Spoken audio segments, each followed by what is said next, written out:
अब की बार 90 पार। बिल्कुल, इंडियन रुपी पहली बार 90 रुपए पर डॉलर को क्रॉस कर चुका है और अजीब बात यह है कि ये न्यूज किसी भी चैनल के प्राइम टाइम तक नहीं पहुंची है।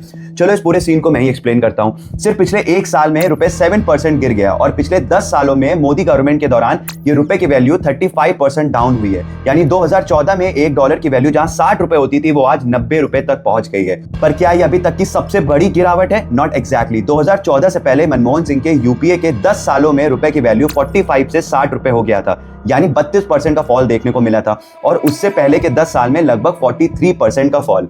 तो हाँ, गवर्नमेंट तो जरूर बदली पर लॉन्ग टर्म ट्रेंड बिल्कुल नहीं बदला। और इन सब में असली ट्विस्ट ये है कि हम सुनते आते हैं कि डॉलर बहुत स्ट्रांग हो रहा है और बाकी सारी करेंसीज गिर रही हैं। बिल्कुल गलत। एशिया में हमारा रुपी सबसे ज्यादा वीक मेजर करेंसी बन चुका है। चाइना, थाईलैंड, सिंगापुर, इन सबका करेंसी अभी एप्रिशिएट हो रहा है। इवन द पाकिस्तान जो अभी इकोनॉमिक क्राइसिस से निकला है उसका करेंसी भी सिर्फ 1.5% ही गिरा है और इंडिया का 7% से ज्यादा। अभी सवाल यह है कि गिरावट होती क्यों है? इसके पीछे सिंपल इकोनॉमिक्स है। डिमांड गिरती है तो प्राइस भी गिरता है और रुपए की डिमांड गिर रही है। फॉरेन इन्वेस्टर्स इंडिया से पैसे निकाल रहे हैं। इसी साल फॉरेन इंस्टीट्यूशनल इन्वेस्टर्स ने 1.5 लाख करोड़ से ज्यादा के इंडियन स्टॉक बेच दिए और ऊपर से ट्रंप ने इंडियन एक्सपोर्ट्स पर 50% का टैरिफ लगा दिया है। ट्रेड डील की कोई गारंटी नहीं है तो फॉरेन इन्वेस्टर्स और केयरफुल हो रहे हैं और इसी वजह से रुपए की जो सेलिंग है वो बढ़ती जा रही है। एक्सपर्ट्स कह रहे हैं कि 90 रुपए कोई बॉटम लाइन नहीं है, इससे भी ज्यादा गिर सकता है। अगर ये बात आपको समझ में आई हो तो इसको शेयर करें और ऐसी और न्यूज अपडेट्स के लिए थिंक विद प्रेरित को फॉलो करें।